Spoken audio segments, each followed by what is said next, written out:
हम लोगों ने लास्ट क्लास में क्या करा था, जनरल मीटिंग हम लोग कर रहे थे और हम लोगों ने चेयरमैन का टॉपिक स्टार्ट कर दिया था। हमने चेयरमैन के टॉपिक में देखा था, लास्ट क्लास में जो पढ़ा था एक बार वो बता रही हूँ चेयरमैन के बारे में। सेक्शन 104 लगता है चेयरमैन के ऊपर।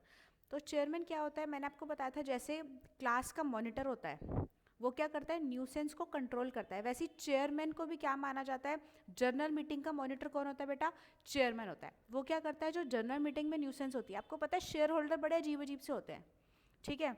शेयर होल्डर कौन होता है, जो पैसा लगाता है कंपनी में, वो पढ़ा लिखा भी हो सकता है और अनपढ़ भी हो सकता है, राइट। तो फॉर एग्जाम्पल अगर कोई शेयर होल्डर बहुत गुस्से में आया है तो वो अंडे टमाटर भी लेके आ सकता है, वो डायरेक्टर्स के ऊपर अंडे टमाटर भी मार सकता है। तो चेयरमैन क्या करेगा उस चीज़ में, उस चीज़ को कंट्रोल करेगा। शेयर होल्डर्स को कौन कंट्रोल करेगा, चेयरमैन कंट्रोल करेगा। जनरल मीटिंग में होने वाली न्यूसेंस को कौन कंट्रोल करता है बेटा, चेयरमैन कंट्रोल करता है। तो चेयरमैन क्या होता है, पढ़ते हैं सेक्शन 104। अच्छा, कंपनीज एक्ट के आपने सारे के सारे सेक्शंस याद करने हैं, आपको सारे के सारे सेक्शंस याद होने चाहिए, रटे हुए होने चाहिए, ठीक है। और पेपर में अगर कोई सेक्शन पूछा जाता है आपसे तो आप उसको लिख पाएँ, ठीक है जी बेटा। आपने याद करने सारे के सारे सेक्शंस। तो पढ़ते हैं सेक्शन 104, दैट इज चेयरमैन। अच्छा, आपके जो मॉड्यूल है ना उसमें चेयर पर्सन लिखा हुआ है, आपके कंपनीज एक्ट में चेयर पर्सन लिखा हुआ है। चेयरमैन का मतलब तो ये हो गया बेटा कि जो मेल पर्सन चेयरमैन बन सकता है, लेकिन आपको लिखना क्या है, चेयर पर्सन, बिकॉज फीमेल भी चेयरमैन बन सकती है, आई मीन चेयरपर्सन बन सकती है, राइट। तो पढ़ते हैं, board of director may appoint any person as chairman of company. Board of director किसी भी पर्सन को चेयरमैन बना सकते हैं कंपनी का, ठीक है। वो कौन होगा, चेयरमैन ऑफ कंपनी और बोर्ड। वो क्या माना जाएगा, चेयरमैन बनेगा किसका बेटा, कंपनी का और बोर्ड का। Chairman could be any person, chairman कोई भी पर्सन हो सकता है, whether director, member, outsider. Chairman कोई भी हो सकता है, डायरेक्टर हो सकता है, मेंबर भी हो सकता है, आउटसाइडर भी हो सकता है। तो कंपनी ने क्या करा, चेयरमैन बना दिया राम को, ना ये डायरेक्टर है ना मेंबर है, कौन है, आउटसाइडर है, एनी अदर पर्सन है, ठीक है, बना सकते हैं। उसके बाद हमने पढ़ा था there are 3 types of chairman, 3 तरह के चेयरमैन होते हैं, कौन से, एक तो कंपनी का चेयरमैन जो कैसे अपॉइंट हुआ है, बोर्ड ऑफ डायरेक्टर ने बोर्ड रेजोल्यूशन पास करके जिसको अपॉइंट करा एज अ चेयरमैन, वो क्या माना जाएगा, कंपनी का बोर्ड ऑफ डायरेक्टर का चेयरमैन माना जाएगा। वो कौन है बेटा, राम है। हमने किसको बनाया, राम को बनाया, तो राम हो गया हमारा चेयरमैन, क्लियर। दूसरा, बोर्ड मीटिंग का चेयरमैन, मैंने आपको बताया था जो कंपनी का चेयरमैन होता है वही क्या बनता है, बोर्ड मीटिंग का चेयरमैन बनता है। इसको डिटेल में कहाँ पढ़ेंगे हम, बोर्ड मीटिंग के चैप्टर में पढ़ेंगे। लेकिन अभी क्या याद रखना है, जो कंपनी का चेयरमैन होता है, जो बोर्ड ऑफ डायरेक्टर्स ने बीआर पास करके जिसको अपॉइंट करा है, वही क्या बनेगा, बोर्ड मीटिंग का चेयरमैन भी बन जाएगा, क्लियर। अब हमें मेन क्या पढ़ना है, जनरल मीटिंग का चेयरमैन कौन बन सकता है, चेयरपर्सन, अगर मैं बोलूँ तो चेयरपर्सन कौन बन सकता है। तो ये पॉइंट है, section 104 is chairperson of general meeting या chairman of general meeting. Section 104 sub section 1 क्या बोलता है, unless article otherwise provide the member personally present at meeting shall elect one of themselves to be chairman on show of hands. क्या बोल रहा है, unless articles of association otherwise provide, क्या मतलब इस लाइन का, जो अच्छा कंपनी आर्टिकल ऑफ एसोसिएशन बनाती है उसमें क्या लिखे होते हैं, कंपनी के terms and conditions, rules and regulations लिखे होते हैं, आपको पता है, ठीक है। जब कंपनी आर्टिकल्स ऑफ एसोसिएशन में ये लिख सकती है कि हमारी जनरल मीटिंग का चेयरपर्सन कौन होगा, बिल्कुल लिख सकती है। तो क्या लिखा है बेटा, फिर से पढ़ेंगे, अनलेस एओए अदरवाइज प्रोवाइड। इसका क्या मतलब है, अगर आपकी आर्टिकल ऑफ एसोसिएशन में लिखा है कि ये बंदा चेयरमैन होगा जनरल मीटिंग का तो वो हो जाएगा, अदरवाइज ये लिखा हुआ है, the members personally present at meeting shall elect themselves to be the chairman of show of hands. तो मेंबर जो पर्सनली प्रेजेंट होंगे, मैंने आपको बताया था पर्सनली प्रेजेंट का क्या मतलब होता है, जो खुद आते हैं, प्रॉक्सी नहीं आती, ठीक है, वो पर्सनली प्रेजेंट कहलाए जाते हैं। तो जो मेंबर पर्सनली प्रेजेंट है ना, वो अपने में से किसी एक बंदे को अपॉइंट कर लेंगे as a chairman on show of hands, ठीक है जी। तो आर्टिकल में, अगर आपके आर्टिकल में लिखा है कि मैं मिस्टर ए को, अगर कंपनी के आर्टिकल, कंपनी कौन सी है, for example company x limited है, इसके एओए में लिखा है कि जब भी जनरल मीटिंग होगी ना बेटा, जब भी क्या होगी, जनरल मीटिंग होगी, तो हमारी जनरल मीटिंग का चेयरमैन ना राम ही बनेगा।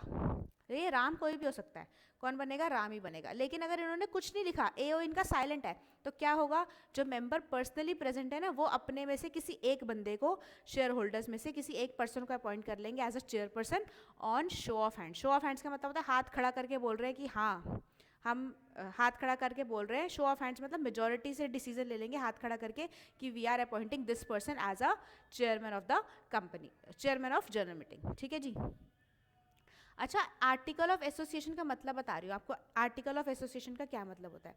अच्छा बेटा, जब कंपनी इनकॉर्पोरेट होती है ना, इनकॉर्पोरेट का मतलब होता है जब कंपनी रजिस्टर्ड होती है। और कैसे रजिस्टर्ड होती है कंपनी को मैंने आपको बताया था जब हमने टाइप्स ऑफ क्लास की फर्स्ट क्लास ली थी, टाइप्स ऑफ कंपनीज की फर्स्ट क्लास ली थी जब मैंने, क्या बताया था कंपनी कैसे अपॉइंट होती है, बताओ कंपनी कैसे अपॉइंट होती है। जब भी कोई पर्सन कंपनी बनाना चाहता है वो क्या करता है, आरओसी को एप्लीकेशन लगाते हैं स्पाइस आईएनसी 32 में, और आरओसी क्या करता है, सर्टिफिकेट ऑफ इनकॉर्पोरेशन देता है, कौन से फॉर्म में, आईएनसी 11 में देता है, राइट।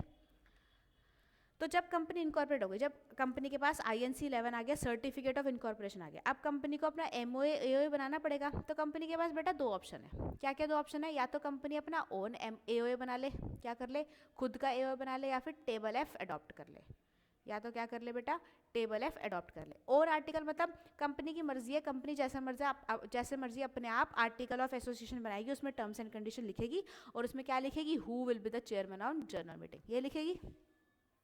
या फिर कंपनी का दूसरा ऑप्शन क्या है, अडॉप्ट कर ले टेबल एफ। टेबल एफ में क्या लिखा है, इसमें लिखा होता है, टेबल एफ क्या है, एक फॉर्मेट है, कंपनीज एक्ट ने प्रोवाइड कर रखा है, एक पर्टिकुलर फॉर्मेट है कि आप चेयरमैन कैसे अपॉइंट करोगे जनरल मीटिंग का। तो इसके लिए 3 रेगुलेशन है, रेगुलेशन 45, 46, 47। रेगुलेशन 45 क्या बोलता है, chairman of company would be chairman of general meeting. क्या बोलता है, जो कंपनी का चेयरमैन था वही जनरल मीटिंग का चेयरमैन बन जाएगा। मतलब राम को हमने अपॉइंट करा था, याद है, जिसको बोर्ड ऑफ डायरेक्टर अपॉइंट करते हैं बीआर पास करके, तो वही क्या बन जाएगा, जनरल मीटिंग का चेयरमैन बन जाएगा। लेकिन ऐसा भी तो हो सकता है राम प्रेजेंट नहीं हुआ विदिन 15 मिनट्स, अगर राम प्रेजेंट नहीं हुआ अगले 15 मिनटों में, तो डायरेक्टर क्या करेंगे, नॉमिनेट करेंगे किसी अदर, नॉमिनेट करेंगे अपने में से किसी पर्सन को एज अ चेयरमैन, ठीक है। लेकिन अगर डायरेक्टर भी रेडी नहीं हुए विदिन 15 मिनट्स, तो क्या करेंगे, मेंबर्स जो पर्सनली प्रेजेंट है वो अपने में से किसी एक पर्सन को इलेक्ट कर लेंगे एज अ चेयरपर्सन। क्लियर। देखो बेटा, जब भी कंपनी, फिर से बता रही हूँ, जब भी कंपनी इनकॉर्पोरेट होती है, रजिस्टर्ड होती है आरओसी के पास, और कंपनी के पास सर्टिफिकेट ऑफ इनकॉर्पोरेशन आ जाता है, उसी दिन से कंपनी क्या मान ली जाती है, कंपनी इनकॉर्पोरेट हो गई है अंडर कंपनीज एक्ट 2013, ठीक है। अब जब कंपनी इनकॉर्पोरेट हो गई तो कंपनी के पास दो ऑप्शन है, या तो कंपनी अपना खुद का एओए बना ले, या तो टेबल एफ अडॉप्ट कर ले। तो जब कंपनी खुद का अपना एओए बनाएगी तो उसमें लिख सकती है कि चेयरमैन कौन होगा जनरल मीटिंग का। लेकिन अगर कंपनी ने कुछ नहीं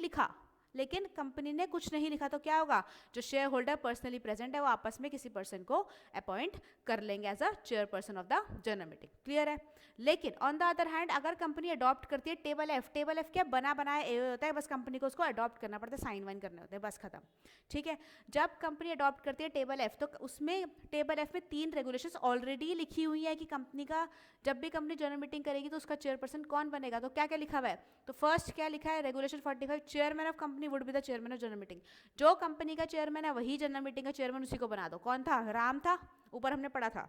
लेकिन अगर राम 15 मिनट्स में नहीं आया तो क्या करो, डायरेक्टर्स आपस में से नॉमिनेट कर लो किसी एक पर्सन को एज अ चेयरमैन। लेकिन अगर डायरेक्टर भी रेडी नहीं होते 15 मिनट में कि हम नहीं बनना चाहते, कई लोग होते हैं ना कि यार मैं नहीं बनना चाहता चेयरमैन जनरल मीटिंग का, तो क्या करेंगे, मेंबर्स अपने में से जो पर्सनली प्रेजेंट है अपने में से एक पर्सन को चेयरमैन अपॉइंट कर लेंगे। क्लियर है, ठीक है, आसान है। अच्छा आगे बढ़ते हैं। अभी मैंने एक ही सेक्शन पढ़ाया था आपको 104 सब सेक्शन 1, एक अभी रह गया है 104 सब सेक्शन 2 पढ़ना अभी रह गया है। क्या लिखा है बेटा इसमें जरा देखना, इफ पोल इज डिमांड। अच्छा जब भी चेयरमैन अपॉइंट होगा आर्टिकल में लिखा है वो मान लो, आर्टिकल में लिखा नहीं लिखा तो शो ऑफ हैंड से क्या करेंगे, शेयर होल्डर आपस में से शो ऑफ हैंड्स में से एक पर्सन को चेयरमैन अपॉइंट कर लेंगे, ठीक है। दूसरा क्या लिखा है, if poll is demanded on election of chairman. अच्छा शो ऑफ हैंड से करना है, लेकिन ऐसा भी तो हो सकता है कि किसी पर्सन ने पोल डिमांड कर लिया, तो क्या होगा, it shall be taken forthwith and chairman elected on show of hands exercise all powers of chairman and conduct poll. अच्छा for example show of hand से, एसओएच का मतलब है शो ऑफ हैंड से, कौन अपॉइंट हुआ, मिस्टर ए अपॉइंट हुआ। अब किसी शेयर होल्डर ने बोल दिया कि नहीं नहीं हम शो ऑफ हैंड्स नहीं मान रहे, अब क्या कराओ, पोल कराओ, तो पोल होगा। तो मिस्टर ए जो शो ऑफ हैंड से एज अ चेयरमैन अपॉइंट हो गया है, इसकी ड्यूटी बनती है कि ये पोल कंडक्ट कराएगा। क्या करेगा बेटा, ये पोल कंडक्ट कराएगा। अब पोल कंडक्ट करने के बाद मिस्टर बी चेयरमैन बन गया, कौन बन गया, मिस्टर बी चेयरमैन बन गया। अब रेस्ट ऑफ द मीटिंग कौन कराएगा, मिस्टर बी ही कराएगा। ए का रोल इतना ही था, जो पर्सन शो ऑफ हैंड से चेयरमैन बन जाता है और दूसरा कोई और मेंबर क्या कहता है कि हमें पोल कंडक्ट करा के दो, तो वो क्या करेगा, जो चेयरमैन शो ऑफ हैंड से बन गया था वो पोल कंडक्ट कराएगा। और पोल कंडक्ट कौन कराएगा, शो ऑफ हैंड्स वाला चेयरमैन। उसके बाद जो पोल कंडक्ट कराने के बाद जो चेयरमैन बनेगा रेस्ट ऑफ द मीटिंग वो पर्सन कराएगा, दैट इज मिस्टर बी। आसान है, मुश्किल तो नहीं है। आपको कोई भी दिक्कत आती है तो आप मुझे कमेंट करके पूछ सकते हो, मैं आपको 100% रिप्लाई दूंगी, ठीक है। आगे बढ़ते हैं। एक क्वेश्चन है, whether chairman has voting rights. क्या चेयरमैन के पास वोटिंग राइट्स होती हैं, येस और no. Answer is yes, chairman के पास वोटिंग राइट्स होती हैं if it is provided in AOA. अगर आर्टिकल ऑफ एसोसिएशन में लिखा है तो होती हैं, अदरवाइज नहीं होंगी। लेकिन टेबल एफ बोलता है बिल्कुल होती हैं, येस होती है। कौन सी रेगुलेशन बोलती है? 68 रेगुलेशन बोलती है। क्लियर? जनरल मीटिंग, अच्छा एक बात बताओ, क्या चेयरमैन मेंबर हो सकता है? चेयरमैन मेंबर हो सकता है। तो मेंबर कौन है? पी क्या है? मेंबर भी है और चेयरमैन भी है कंपनी का, ठीक है। अब वोटिंग राइट होंगे उसके पास, वोटिंग राइट होंगे ना चेयरमैन के पास। अब फिर से बताती हूँ, जनरल मीटिंग हो रही है, जनरल मीटिंग में अच्छा आपको पता है चेयरमैन कोई भी हो सकता है, मेंबर भी हो सकता है, डायरेक्टर भी हो सकता है, एनी अदर पर्सन भी हो सकता है। तो मेंबर भी हो सकता है ना चेयरमैन, तो जो एक पर्सन है पी वो मेंबर भी है और चेयरमैन भी है। अब जनरल मीटिंग होगी, जनरल मीटिंग में उसको वोटिंग राइट मिलेंगी, तो voting right as a member तो उसको मिलेगी क्योंकि वो मेंबर है, तो वोटिंग राइट तो पक्का मिलेगी। क्या उसको as a chairperson voting right मिलेगी? बिल्कुल मिलेगी। उसको क्या बोलते हैं बेटा? कास्टिंग वोट बोलते हैं।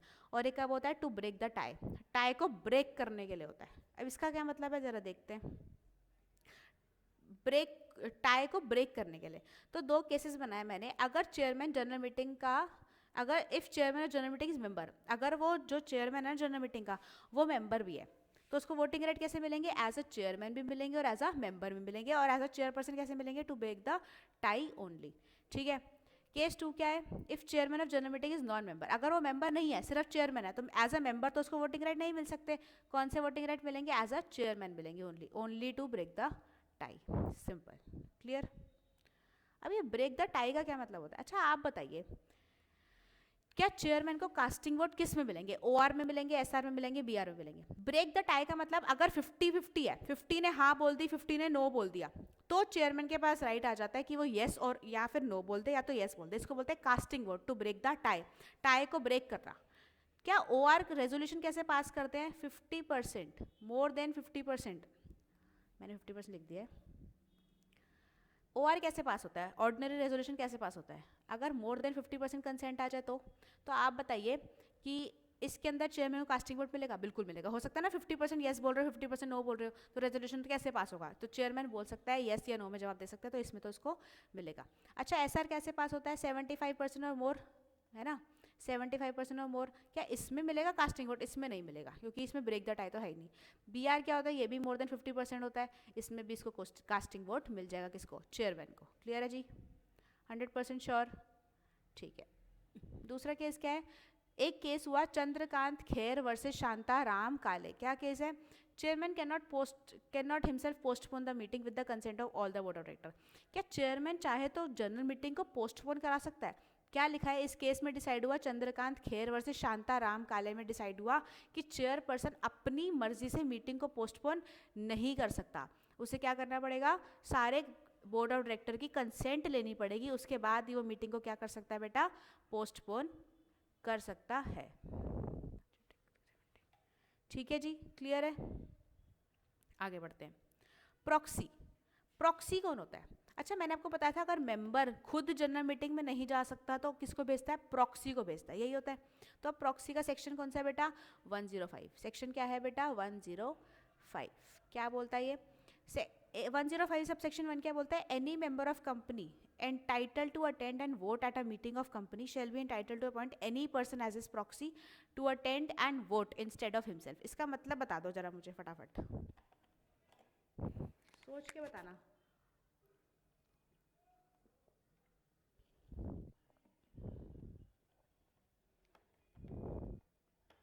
Any member of company entitled to attend and vote. अच्छा मेंबर का मतलब क्या होता है? मेंबर, मेंबर का मतलब तो बेटा इक्विटी शेयर होल्डर भी हो सकता है और प्रेफरेंस शेयर होल्डर भी हो सकता है ना जी, बिल्कुल हो सकता है। तो एनी मेंबर मतलब इक्विटी शेयर होल्डर भी, प्रेफरेंस शेयर होल्डर भी ऑफ कंपनी एंटाइटल्ड, किस चीज के लिए एंटाइटल्ड है वो? To attend and vote, attend करने के लिए भी, वोट करने के लिए भी, at a meeting of company shall be entitled to appoint any person as is proxy to attend and vote instead of himself. क्या बोल रहा है कि कोई भी मेंबर कंपनी का जो किस चीज़ के लिए एंटाइटल्ड है? अटेंड करने के लिए और वोट करने के लिए। किसमें? मीटिंग ऑफ द कंपनी में। वो एंटाइटल्ड है किसी पर्सन को अपॉइंट करने के लिए as is proxy to attend and vote instead of himself.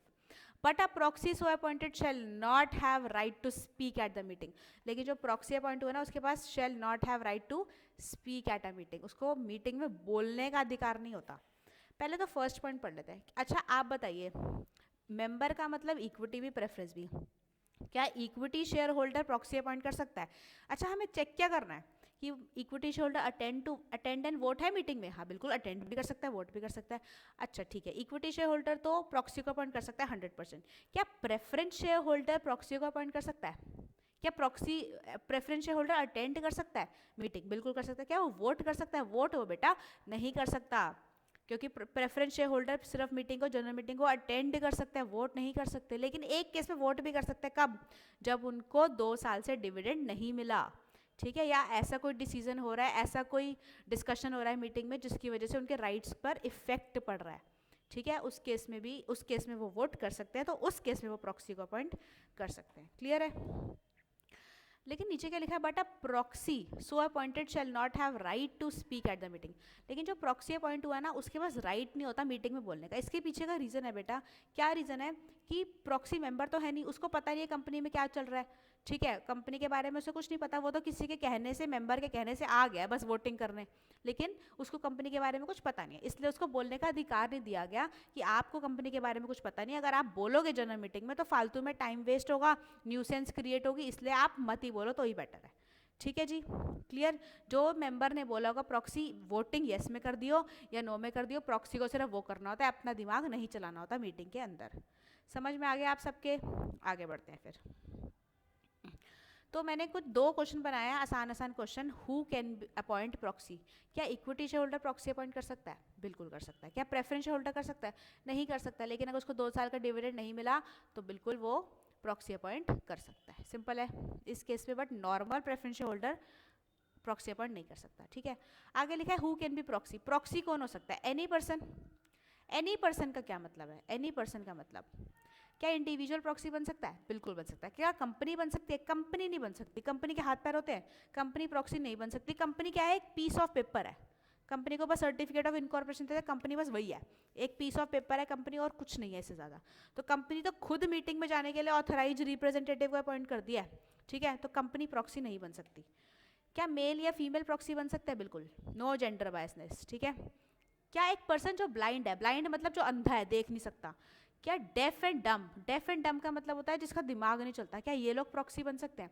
बिल्कुल बन सकते हैं। बिल्कुल याद रखना, जो भी बंदा अंधा है, डेफ है, डम है, वो भी प्रॉक्सी बन सकता है। अब मोस्ट इंपॉर्टेंट पॉइंट, क्या माइनर प्रॉक्सी बन सकता है? तो बेटा हाँ, answer is yes, minor can be proxy, minor proxy बन सकता है। लेकिन एक मैटर है, मर्जर अमलगामेशन, उसमें माइनर प्रॉक्सी नहीं बन सकता, याद रखना। ऐसा बोला जाता है मर्जर अमलगामेशन करना बच्चों का खेल नहीं है, ऐसा कहा जाता है इंडस्ट्री में कि मर्जर अमलगामेशन करना बेटा बच्चों का खेल नहीं होता। इसलिए वैसे तो माइनर किसी भी पॉइंट के लिए क्या बन सकता है? माइनर प्रॉक्सी बन सकता है, लेकिन for the purpose of merger amalgamation general meeting होगी, रेजोल्यूशन पास होगा, तो उस केस में माइनर प्रॉक्सी नहीं बन सकता। कौन से केस में?